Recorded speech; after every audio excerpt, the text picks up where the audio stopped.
Seigneur, on te remercie de bénir Gladys qui va nous apporter cette étude, de nous permettre de la faire dans la joie et que chacun des mots que nous allons entendre ce soir, qui vient de toi, nous remplisse de joie, Seigneur, et nous remplisse de ta vie. Alors instruis-nous de ta parole, Seigneur, et merci pour ces instants. Amen.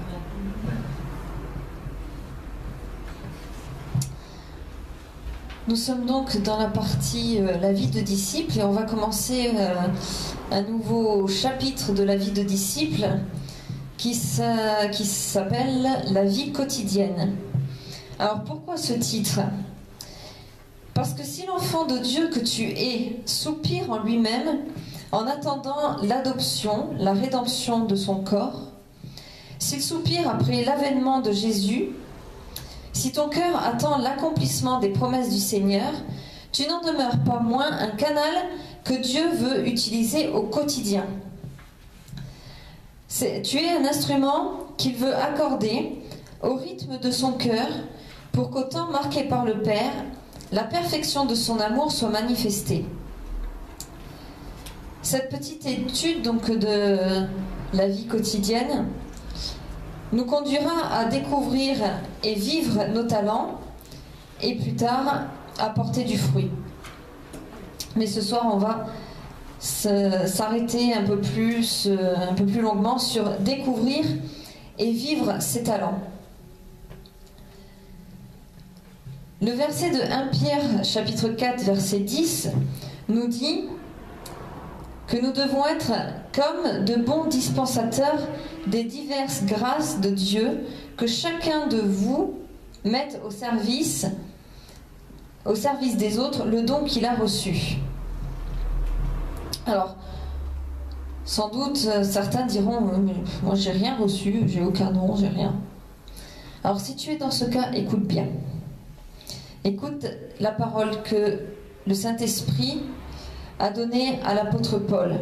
Elle est aussi pour toi. On va lire 1 Corinthiens chapitre 7, verset 7.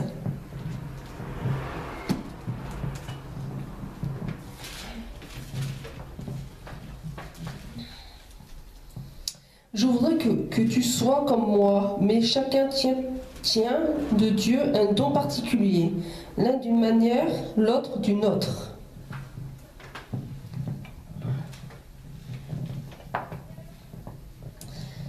Alors, s'il y a différentes manières de détenir un don de Dieu, on va déjà commencer par se poser la question, qu'est-ce qu'on appelle un don?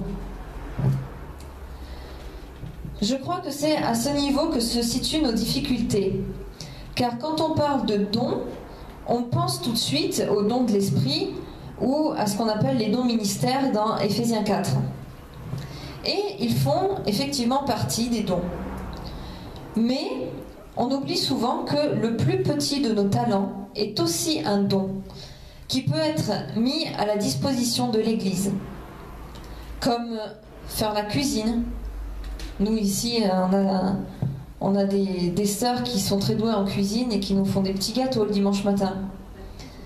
Il y en a qui sont douées pour la couture. C'était le cas de Dorcas dans la Bible, pour le ménage.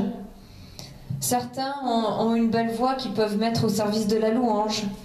D'autres ont une facilité à communiquer et à accueillir les gens, etc., etc. Tout ça, ce sont des dons. Et on voit qu'il y a vraiment une diversité. Tu veux dire quelque chose? Vas-y, dis.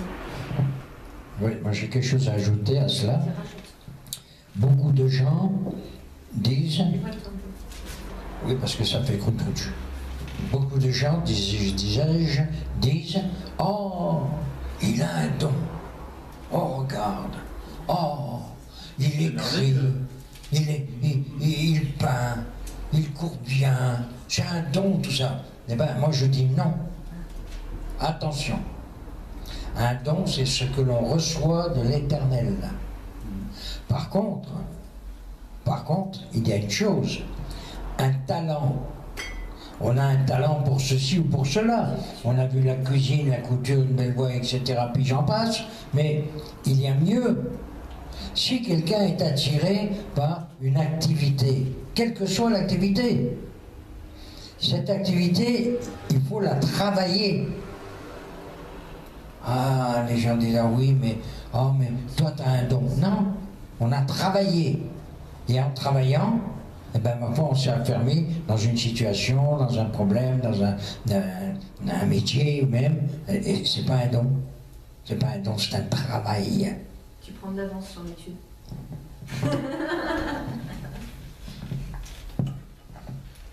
T'as pris un peu d'avance sur l'étude. Non, mais ça prouve que ce que je m'apprête à dire, c'est pas de bêtises. Puisque on est plusieurs à penser la même chose. Donc ces dons, comme tu viens de le dire, il y a diversité de formes de dons. On a nos talents naturels, et c'est aussi considéré comme des dons au sens large. Ça, on le voit dans Actes chapitre 9, versets 36 à 39. Et puis, il y a les dons spirituels décrits dans Romains 12, versets 6 à 8, et 1 Corinthiens chapitre 12, versets 4 à 11 et verset 28. Et on va commencer avec Actes. Qui a Actes? J'ai acte. Trop tard. Bon, je ne suis pas... Trop tard, elle a dit la phrase. Alors, acte 9, 36 à 39. C'est ça. Il y avait à Joppé, parmi les disciples, une femme nommée Tabitha, ce qui signifie Dorcas. Elle faisait beaucoup de bonnes œuvres et d'aumônes. Elle tomba malade en ce temps-là et mourut. Après l'avoir lavée, on la déposa dans une chambre haute. Comme Lyde était près de Joppé, les disciples, ayant appris que Pierre s'y trouvait, envoyèrent 2 hommes vers lui pour le prier de venir chez eux sans tarder. Pierre se leva et partit avec ses hommes. Lorsqu'il fut arrivé, on le conduisit dans la chambre haute. Toutes les femmes l'entourèrent en pleurant et lui montrèrent les tuniques et les vêtements que faisait Dorcas pendant qu'elle était avec elles.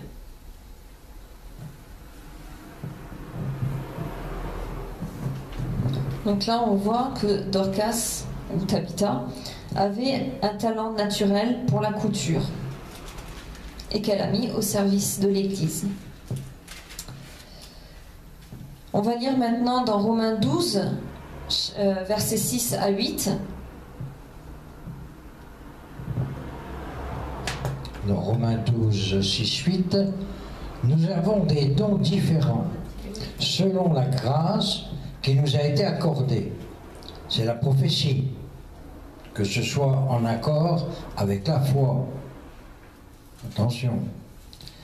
Si c'est le diaconat, que ce soit dans un esprit de service, que celui qui enseigne s'attache à l'enseignement.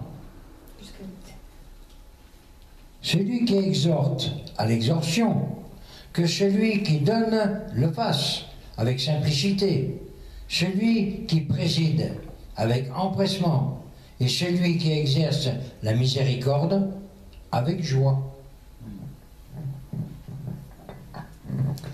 Donc là, dans ce verset, on a non seulement une petite liste de dons spirituels, et aussi dans quel cadre les exercer.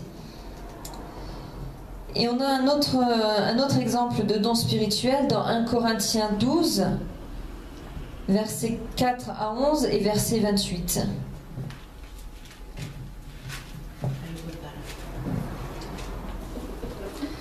Alors, il y a diversité de dons, mais le même esprit. Diversité de ministères, mais le même Seigneur. Diversité d'opérations, mais le même Dieu qui opère tout en tous. Or, à chacun, la manifestation de l'esprit est donnée pour l'utilité commune. En effet, à l'un est donné par l'esprit une parole de sagesse, à l'autre une parole de connaissance, selon le même esprit. À un autre la foi par le même esprit, à un autre le don des guérisons par le même esprit, à un autre le don d'opérer des miracles, à un autre la prophétie, à un autre le discernement des esprits, à un autre la diversité des langues, à un autre l'interprétation des langues. Un seul et même esprit opère toutes ces choses, les distribuant à chacun en particulier comme il veut. Et le 28 ? Et verset 28, « Et Dieu a établi dans l'Église, premièrement des apôtres, secondement des prophètes, troisièmement des docteurs, et ensuite ceux qui ont le don des miracles, puis ceux qui ont le don de guérir, de secourir, de gouverner, de parler diverses langues. »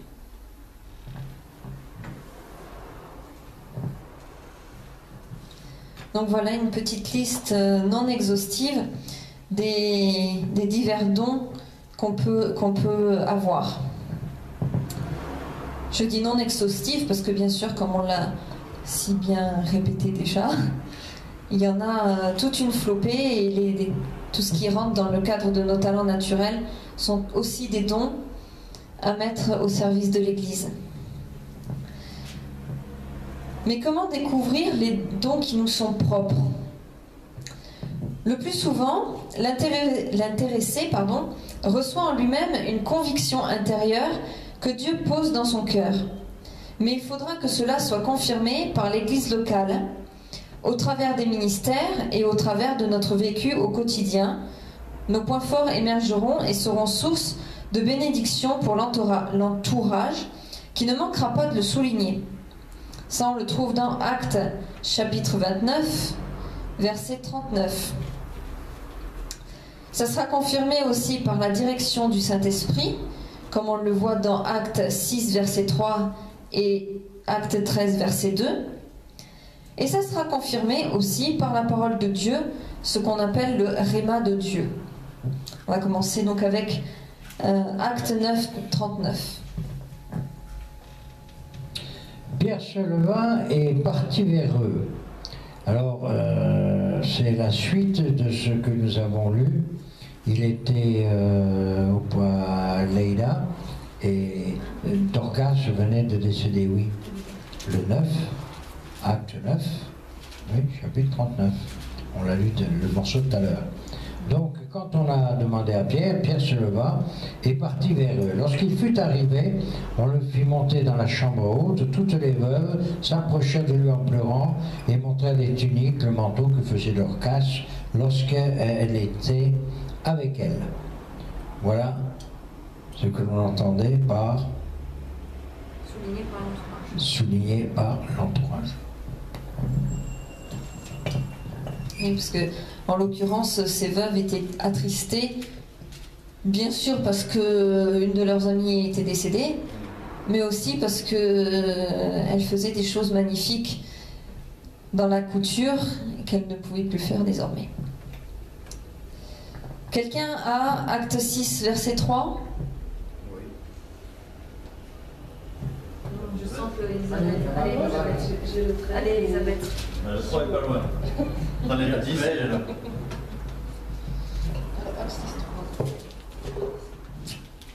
Moi, j'attends la fin.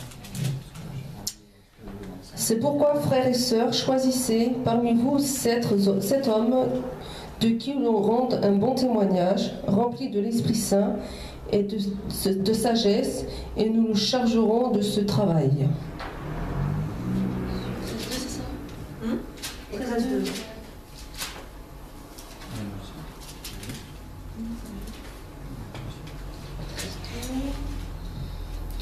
Pendant qu'il rendait un culte au Seigneur et qu'il jeûnait, le Saint-Esprit dit : « Mettez-moi à part Barnabas et Saul pour la tâche à laquelle je les ai appelés. »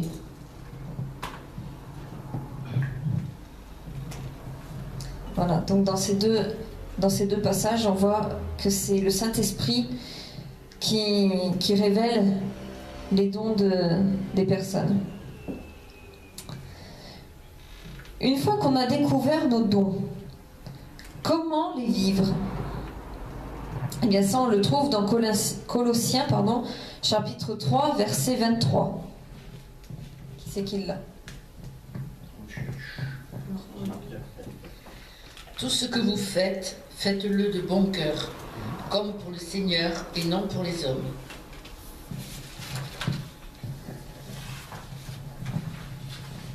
Voilà. Faites-le de bon cœur. C'est bien là la réponse à notre question. Ce critère-là engage notre volonté et impliquera une détermination motivée par l'amour que nous portons à Jésus. Tout ce que nous faisons, nous devons le faire comme pour le Seigneur. Même si c'est récurer les toilettes chez une personne âgée ou je ne sais quoi. C'est déjà un travail que nous devons faire comme si on le faisait pour Jésus lui-même. Parce que la Bible nous dit aussi que quand on est fidèle dans les petites choses, Dieu nous confiera de plus grandes. Lorsque nous nous sommes engagés dans une direction ou un service, tant que nous ne recevons pas de nouvelles directives de la part du Seigneur, rien, absolument rien, ne devrait nous détourner du but. Notre fidélité sera un tremplin pour que Dieu nous confie davantage. Ça, c'est dans Luc chapitre 16, verset 10.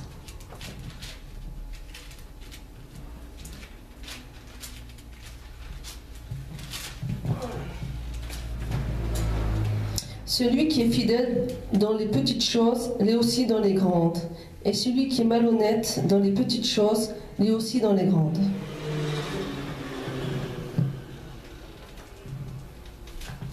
Voilà, donc ne soyons pas malhonnêtes dans les petites choses et faisons honneur à Dieu.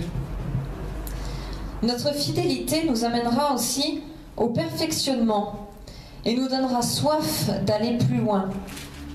Et ça, c'est 1 Corinthiens 15, verset 58 qui nous le dit. Ainsi, mes frères et sœurs, bien-aimés, soyez fermes, inébranlables, travaillez le mieux en mieux à l'œuvre du Seigneur, sachant que votre travail n'est pas sans résultat dans le Seigneur.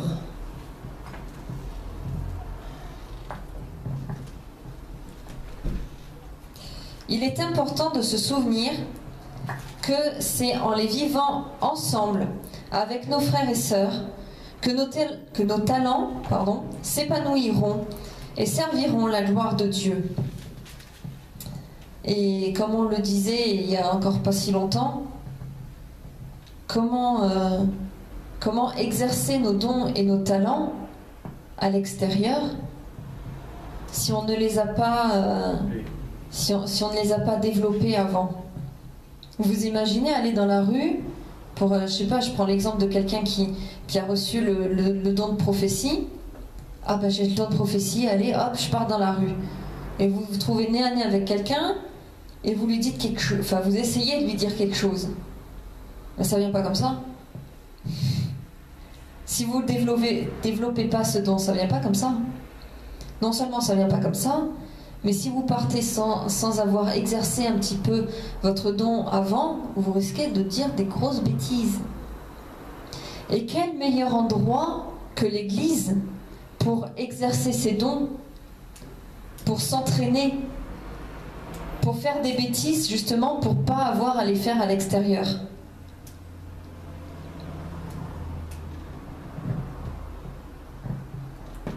Pour tous les dons, quels qu'ils soient, il faut bien sûr que l'Église dise, bon ben d'accord, je reconnais que tu as une particularité pour ceci ou pour cela, mais il y a autre chose qu'il ne faut pas oublier, il faut un soutien. Et un soutien, c'est pas oui, vas-y, c'est pas ça un soutien. Un soutien, c'est une prière, quand par exemple vous allez à Dorcas, Active, je confonds Dorcas de 7, mais c'est pas grave, c'est la même chose. Ben, la première chose, comme on fait ici, on commence d'abord par prier. Parce que si on s'embarque dans la ville, je suis pas doué pour ce système, mais si je vais en ville pour faire des contacts, il peut m'arriver de vous demander qu'est-ce que je vais lui dire d'autre. Je sais pas. Si on a prié avant d'y aller, à ce moment-là, on saura qu'on a le soutien de l'Église qui est derrière. Et il faut faire très attention, parce que dès lors que l'on va évangéliser, porter la parole, faire quelque chose, pour le ménage, il n'y a pas de problème.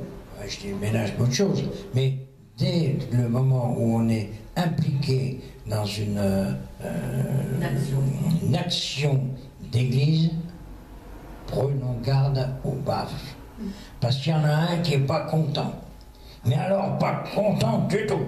Déjà qu'il nous a vu nous engager avec le Seigneur, il n'apprécie pas. Et en plus, on va porter la parole du Seigneur. Alors à chaque fois qu'il va pouvoir nous faire un croche-patte, il ne va surtout pas louper l'occasion. Je dirais ça un petit peu différemment. Faire attention, oui et non. Je m'explique. Si on parle de faire attention aux baffes, ça laisse supposer qu'on peut éventuellement ne pas en prendre. Sauf que, en tant que chrétien, marchant dans la voie que Dieu nous a tracée, comme tu dis, il y en a un qui n'est pas content. Et il va nous enfiler des baffes, ça c'est sûr et certain. Alors ne nous attendons pas tellement à ne pas recevoir de baffes, mais comptons sur Dieu pour pas trop les sentir et pas s'en occuper. Tu avais quelque chose à dire? Oui. Déjà par rapport à ce qu'on disait tout à l'heure au sujet des dons. Je suis en train de lire, j'ai fini même de lire un livre de Bill Johnson où il explique en fait que lui, il n'avait pas du tout, il n'a pas reçu un don pour évangéliser, il n'a pas reçu un don pour aller prier pour les gens dans la rue. Il a obéi. Il a décidé d'obéir. Et parce qu'il a obéi, il a reçu le don. Il s'est mis en marche. La foi précède les dons. Si on n'a pas la foi, pourquoi Dieu va nous donner des dons? Ça sert à quoi on n'a pas la foi? On ne croit pas qu'il peut le faire. Donc on va pas commencer à mettre un pied sur l'eau si on ne croit pas que Dieu va nous permettre de marcher sur l'eau. Donc voilà, déjà premièrement. Et deuxièmement, qu'est-ce qu'ils nous ont appris Adam et Hélène quand ils sont venus? Aller dans la rue et commencer à dire Dieu a une parole pour toi. Et il va remplir votre bouche. Parce que Dieu est un bon père et ne laisse pas ses enfants sans leur donner quoi que ce soit. Et dire ensuite, parce que c'est vrai que des fois on peut se tromper, des fois on peut avoir quelque chose d'humain, mais on a bien vu ce qui s'est passé. On voit bien ce qui se passe les samedis quand on va évangéliser dans la rue. La dernière fois on était surpris, on était transportés même tellement on n'en pouvait plus de joie de voir ce que le Seigneur faisait, quoi. Et parce que on va, et le Seigneur équipe parce qu'on va pour lui, parce qu'on croit qu'il va le faire. Après, il faut dire, il me semble que, parce qu'effectivement, on peut se tromper. Ça peut arriver. Et quand, par exemple, je dis, je veux qu'on travaille les chants en langue. Je veux qu'on travaille les chants en langue parce que je veux que ça avance, qu'on avance dans ce domaine. Mais je ne fais pas que ça. Quand on va commencer à chanter en langue, je dis Seigneur, donne-moi l'interprétation. Parce que si c'est pour chanter en langue, excusez-moi, ça sert à rien. Alors, bon, donc je demande à Dieu l'interprétation. Et à chaque fois, il donne l'interprétation. Et mais si j'hésite de la donner, je me sens pas bien. Et quand je la donne, je vois que ça fait plaisir à quelqu'un. Je vois que quelqu'un est touché. Ou alors même, on peut aussi...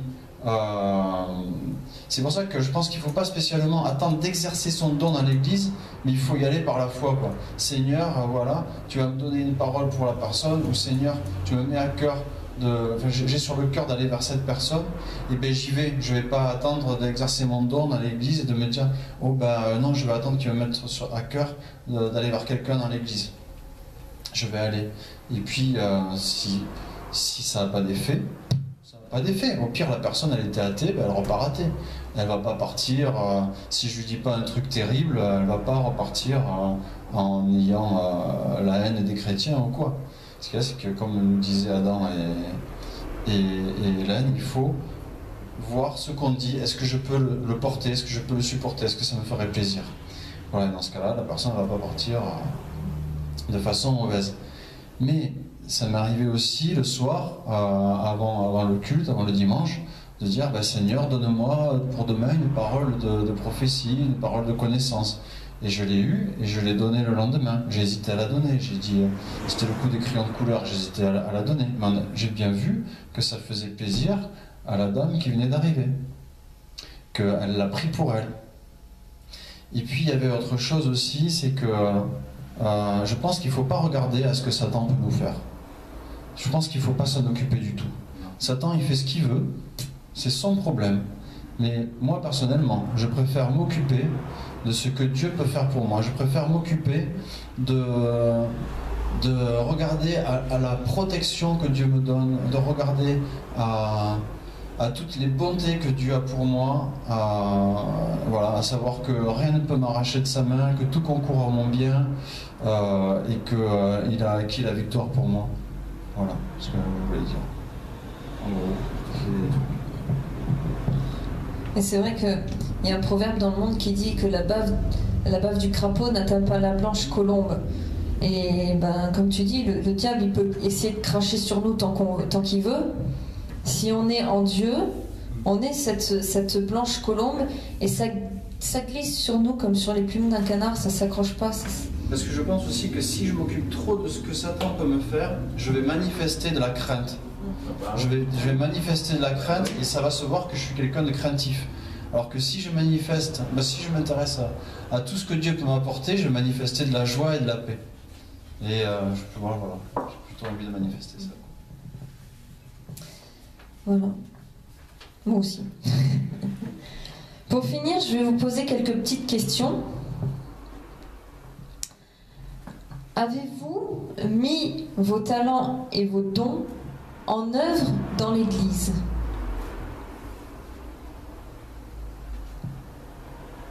Oui, non. Oui. Oui? Tout ça. Moi, le don, c'est le ménage. Non, c'est faux. Non, Toi, ton don, c'est pas que le ménage. Pas que. Il y a le ménage. Le ménage, il y a la louange. Il y a la louange, Il y a la mais il y a louange. aussi l'enseignement avec les études bibliques, mais ça, tu l'as mis de côté. Et je te le dis, il faut que tu le reprennes. Ouais. Et il faudra qu'on en parle. J'aimerais bien savoir pourquoi tu arrêtes le jeudi matin. Pourquoi tu ne fais plus. Parce que, oui, On en parlera plus tard. ouais. C'est entre nous. Hein. Comprenne qui pourra. Je trouve que c'est fort dommage. Mais c'est vrai que c'est dommage. Faut tirer. Alors, lorsque je disais, moi, tout à l'heure, lorsque je disais il faut quand même se couvrir, c'est pas dans le but de dire j'ai un peu la trouille et je voudrais pas y aller, je veux pas mettre le pied dedans. C'est pas cela. C'est que, oui, effectivement, tu dis, il faut croire. Moi, je dis attention, croire, c'est déjà douter. Je ne crois pas. Ah non, croire au vrai sens du terme, croire. Au sens du terme. Il faut en être sûr. Je ne crois pas, je sais. Voilà, j'en suis sûr. Si tu regardes dans le dictionnaire, le terme croire, c'est avoir confiance. Oui, Tu crois la Oui, personne qui te le dit, quoi. tu peux avoir Mhm. confiance sans trop savoir. Sans trop le savoir. Ben, c'est pas le. Tu crois et tu sais. Mais oui, mais... C'est pas le vrai sens du terme croire. Non. Même à la limite, pas grave, tant que tu as confiance. Paul, il emploie le mot croire. Il emploie ce mot-là. Il emploie le mot confiance. Mais quand il emploie ces mots-là, il ne leur donne pas le sens d'évaluer qu'on leur donne maintenant. Il emploie le vrai sens du mot. Les mots en tête. Mais maintenant, on dévalue les mots. Oui. C'est vrai qu'on adore les salades. Ouais, on adore les salades aussi. Enfin, sur ce que tu disais pour, par exemple, la petite sœur, mais elle n'est pas seule dans ce cas, beaucoup de gens ne veulent pas tenter leur don. Ils se lancent dans quelque chose, et puis... Et puis on leur fait croire qu'il faut... Il y a un moment, il y a quelqu'un peut-être Voilà. qui va leur dire, ou même eux qui vont se dire, Oh là là, je peux pas y aller, je suis pas parfait. Voilà. Je peux pas y aller, je suis pas encore Il complètement... me manque ceci, il me manque cela. Et si on commence par dire, eh bien oui, il m'en manque, eh bien, il en manquera de moins en moins parce qu'on fera de moins en moins de choses. Voilà. Alors, Et on obéira de moins en moins à Dieu. voilà. Quand on fait ça, on commence à désobéir à Dieu. D'où ce que je dis, la protection. Avant chaque chose, on prie, afin que l'on ait la protection de l'Éternel. Et puis ensuite, on y va. Mais on n'y va pas n'importe comment.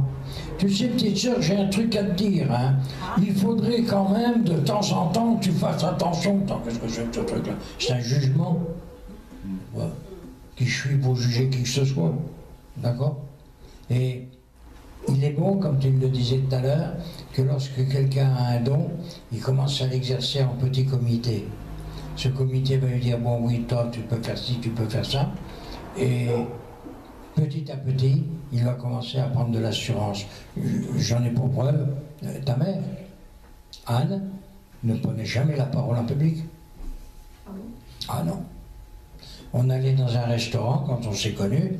Moi, je rentrais puisque j'étais en activité. On saluait, messieurs, dames, bon appétit. Chut, je te dis, faut pas dire ça. Chut. Mais pourquoi? Parce qu'elle était habituée à... Et puis petit à petit, elle a commencé à élever la voix. Eh oui. J'ai du mal à Bon. croire que le contraire a existé. Eh ben si. Eh ben si. Remarque Eh qu'on oui. a un autre exemple comme ça. Hein. Je viens avec moi, pareil. Il y a quelqu'un d'autre à cette table qui est dans ce cas-là aussi. Il y a pas qu'elle, hein. Il y en a beaucoup. Il y a pas qu'elle, là. Voilà. Et puis, dernière question pour finir. Comment avez-vous découvert vos talents et vos dons? Moi, je peux le dire. Moi, je les ai découverts en osant, tout simplement. En me disant, en lisant la parole et en disant ah, Seigneur, tu dis que tes enfants, eh ben, ils peuvent faire ça, ça, ça et ça. Et ben, je le fais. Et comme ça, j'ai découvert dans quoi j'étais bien et dans quoi je me sentais pas bien, ce que j'ai encore à améliorer, etc. Et c'est un chemin en fait. Et je pense que j'ai encore des dons à découvrir. Voilà. Personnellement, oui, ça a été, comme tu dis, d'oser un jour, de faire le premier pas. Que ce soit pour le piano, que ce soit pour les enseignements aussi. Je me souviens le premier enseignement que j'ai donné à l'église. Il était rédigé depuis un petit moment. Hein. Rédigé, envoyé au pasteur pour correction, tout ce qu'il faut et tout. Et le mari derrière qui... Allez, vas-y, mais vas-y. Oui, mais non, mais pas tout de suite. Pas maintenant. J'attends encore... Non, mais pas maintenant. Jusqu'au jour où nous, on se fait des petits plannings pour savoir qui va faire le culte, puisqu'on n'a pas de pasteur tous les dimanches.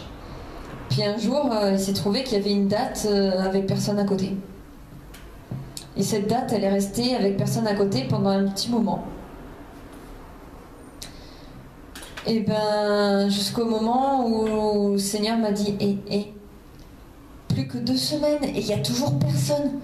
Tu vas quand même pas laisser l'église sans enseignement parce que tu as la trouille. Alors je me suis mise. J'en ai pas large, hein. Pétoche, trouillomètre à 0 comme on dit. Mais je l'ai fait. Je me suis lancée. Et comme on dit, à la grâce de Dieu. Et puis un jour j'en ai fait un 2e, puis un 3e. Puis maintenant je continue. Maintenant elle me pique mes études. Donc voilà. Premier pas, il faut oser. Puis comme tu dis, même oser des choses qui nous attirent, mais dans lesquelles on ne va pas forcément rester. Mais c'est pas grave, au moins on se met en marche. Et le Seigneur, après, nous dira, oui, continue, ou non, ça, tu arrêtes. Mais oser. Qui veut prier? Eh bien, merci Seigneur pour l'enseignement que l'on reçoit, que l'on a reçu et que l'on reprend. Merci pour tous ceux qui écouteront cette vidéo qu'ils puissent être touchés, qu'ils puissent être interrogés. Et moi, je sais même dire, si dans cette vidéo, on n'est pas, dans celle-là ou les autres, hein, on n'est pas tout à fait d'accord avec un point, c'est pas bien grave.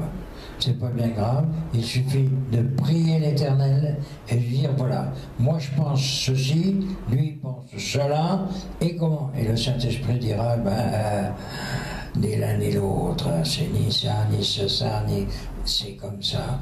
Et ça, c'est ce qu'on appelle la parole Réma. On arrive à découvrir des choses. Alors merci Saint-Esprit de nous guider, de nous renforcer et continuellement de nous abreuver dans ce dont on manque le plus, afin que nous puissions porter ça. Le don, c'est de savoir quelque chose et de le transmettre à quelqu'un d'autre. Amen.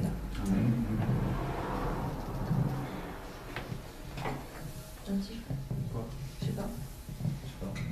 Quelqu'un aurait un chant? Mais ils ne les connaissent pas. C'est pas grave. Ah si, j'en ai Si on ne mêle pas les cristals. J'en ai un qui connaissent. Puisque le même esprit qui ressuscite à Christ est en nous, oui, est en nous. Puisque le même esprit qui ressuscite à Christ est en nous, oui, est en nous. Il nous rend forts, vainqueurs de la mort, puisqu'il vit dans nos corps. Il nous rend forts, vainqueurs de la mort, puisqu'il vit dans nos corps. Ne sais-tu pas, Ne sais-tu pas, tu es le temple. Ne sais-tu pas, tu es le temple. Ne sais-tu pas, tu es le temple. Tu es le temple du Saint-Esprit. Plein de force, plein d'amour, plein de joie.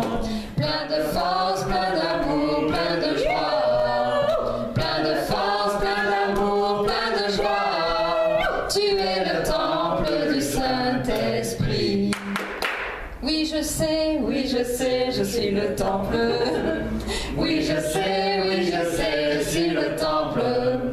Oui, je sais, je suis le temple. Je suis le temple du Saint-Esprit. Bonne soirée. Oui. Buenas noches.